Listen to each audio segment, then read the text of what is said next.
Praise the Lord. கர்த்தரும் இரட்சகருமாகிய இயேசு கிறிஸ்துவின் நாமத்தில் உங்கள் யாவருக்கும் என் அன்பின் வாழ்த்துக்கள். பிரியமானவர்களே, இயேசு கிறிஸ்துவின் பாடுகள், மரணம், ஜீவன், அவருடைய உயிர்த்தெழுதல் எல்லாவற்றை குறித்து நாம் தியானித்துக் கொண்டிருக்கிறோம்.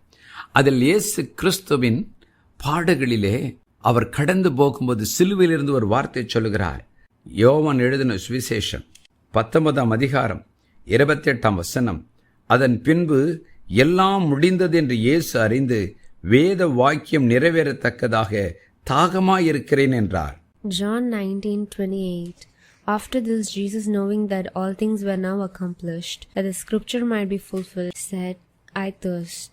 பாருங்கள், இயேசு கிறிஸ்து இந்த பூமியில் வந்ததின் பிரதான நோக்கம் ஒவ்வொரு மனிதனுடைய ஆத்ம தாகத்தை தீர்த்து அவன் பாவத்தை மன்னித்து அவனுக்கு தன்னுடைய தூய ஆவியை அருளி செய்து அவன் தாகத்தை தீர்ப்பதற்காகத்தான். ஆகவே தான் அந்த ஆசீர்வாதத்தை அவனுக்கு கொடுப்பதற்காக அவர் பரிகாரமாய் ஒரு கொடூரமான தாகத்தினுடைய கடந்து போகிறார்.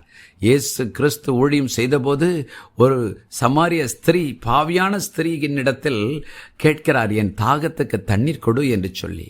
சிலுவையில் கேட்பதற்கு முன்பதாக அந்த பாதையின் வழி அவர் கடந்து போகிறார். அப்பொழுது அந்த ஸ்திரீனிடத்தில் மற்றொரு காரியத்தையும் சொல்கிறார். உன்னிடத்தில் தாகத்துக்கு தா என்ற தண்ணீர் கேட்கிற நான் யார் என்று நீ தெரிந்து கொண்டால் நீ என்னிடத்தில் ஜீவ தண்ணீரை கேட்டிருப்பாய் என்று சொல்கிறார். யோவான் எழுதின சுவிசேஷம் 4ஆம் அதிகாரம் 10ஆம் வசனம் அப்படியே சொல்லுகிறது. அடுத்து பாருங்கள், அவர் அந்த ஜீவ தண்ணீர் என்ன என்று யோவான் எழுதின சுவிசேஷம் 7ஆம் அதிகாரம் 37 மற்றும் 38 வசனங்களில் இப்படியா சொல்லுகிறார். ஒருவன் தாகமாயிருந்தால் என்னிடத்தில் வந்து பானம் பண்ண கடவன். என்னை விசுவாசிக்கிறவன் எவனோ அவன் உள்ளத்திலிருந்து ஜீவ தண்ணீருள்ள நதிகள் ஓடும் என்று சொல்கிறார். இன்றைக்கும் கூட இந்த வார்த்தைகளை கேட்டுக்கொண்டிருக்கிற தேவஜனமே, தேவனுடைய தாகம், நாம் ஒவ்வொருவரும் ரட்சிக்கப்பட வேண்டும்.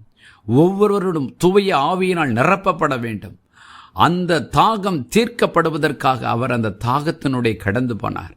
இன்றைக்கு கூட இந்த வார்த்தையை நாம் சற்று தியானிக்கும் பொழுது, ஆண்டவரே நீர் தாகமாய் இருக்கிறேன் என்று சிலுவையில் சொல்வதற்கு முன்பதாக சமாரியா ஸ்திரீயினிடத்தில் அந்த வார்த்தையை சொன்னீர். அந்த சமாரியா ஸ்திரீ எப்படி ஜெபிக்க வேண்டும் என்று நீர் எதிர்பார்த்தீரோ அதே ஜெபத்தை நாங்கள் இன்று சொல்லுகிறோம். ஆண்டவரே, நீர் எங்களுக்காக அந்த தாகத்தினுடன் கடந்து போனீர். எங்கள் வாழ்க்கையிலும் எங்கள் ஆத்தும தாகத்தை நீர் தீர்க்க உம்முடைய பரிசுத்த ஆவியாகிய ஜீவ தண்ணீரை எங்களுக்கு தாரும்.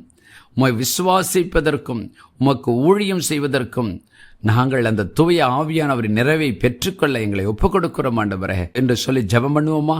ஜெபம் பண்ணுவோம். பரலோக பிதாவே, என்னோடு இணைந்து ஜெபிக்கிற ஒவ்வொருடைய வாழ்க்கையிலும் அப்பா, ஆண்டவரே நீர் தாகத்தினுடைய கடந்து போனீர். அதனுடைய பிரதான நோக்கம் எங்கள் தாகம் தீர்க்கப்படவும் நாங்களுமே விசுவாசித்து தூய ஆவியானவரின் நிறைவை பெற்றுக்கொள்ளவும். ஆண்டவரே, அதை நாங்கள் புரிந்து கொண்டு விசுவாசிக்கிறோம். என்னோடு இணைந்து ஜெபிக்கிற ஒவ்வொருடைய வாழ்க்கையிலும் ஜீவ தண்ணீராகிய பரிசுத்த ஆவியானவர் ஊற்றப்படுவீராக.